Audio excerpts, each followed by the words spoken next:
अनीता दीदी के वोट जी। जिंदाबाद जिंदाबाद अनीता दीदी जिंदाबाद। रतनी फरीदापुर में कराहू सपोर्ट जी। देहू अनीता दीदी के वोट जी। भाग्य नंबर 1 में जीतई है चाची जी।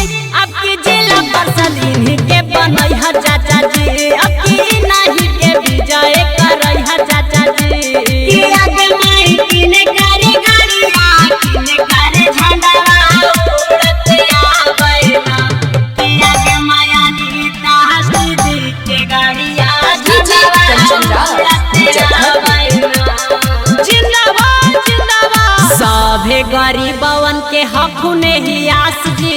हकुने ही आस भैया हकुने ही आस जी। रतनी फरीदापुर में करथुन विकास जी। करथुन विकास भैया करथुन विकास जी। महेंद्र